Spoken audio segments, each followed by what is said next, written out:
ay mag-take kayo ng exam in my subject. And remember, cheating is not allowed. If ever na mahuli ko kayo, gagawin kong 0 kayo lahat sa exam. Understand? Yes, ma'am. Okay, sige. Let's start.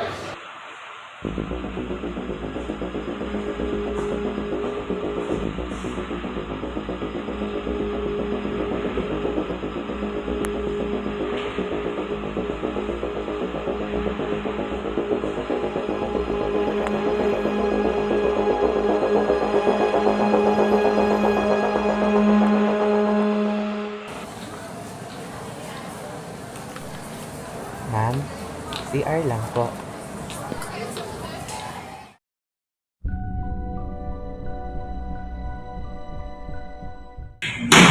Class! Sinong nag-cheat sa klase ko? Umamin na, ngayon din.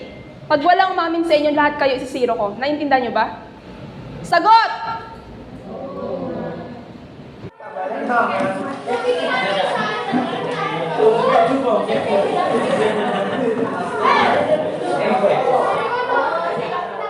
Ano, paano na to?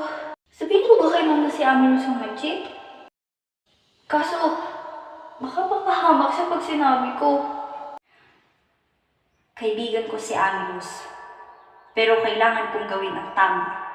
Alang-alang sa kapakanan ng buong klase. Okay, class dismiss.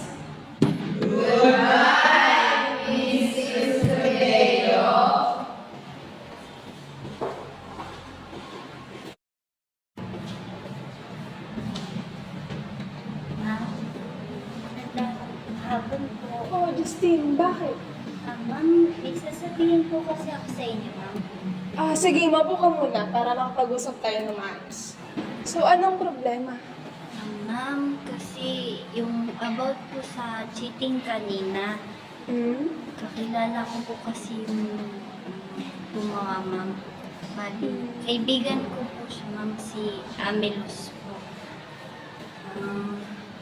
Ma'am, alam ko po kasi na mali po yung ginawa niya, kaya napag-isipan ko po na kailangan kong gawin po kung alin dapat yung tamang gawin. Ma'am, mahirap po kasi yung itatago ko po ito, ma'am. Ma'am, nagdadalawang isip na po ako na sabihin to kasi syempre kaibigan ko po yun, ma'am.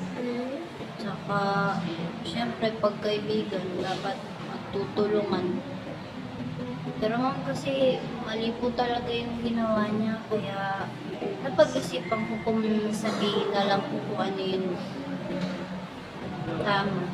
Ayan, thank you Justine kasi naging totoo ka at nakapagsabi ka ng totoo. Actually, I'm very disappointed in your class pero guminhawa pa rin yung pakiramdam ko kasi nakapagsabi ka ng totoo.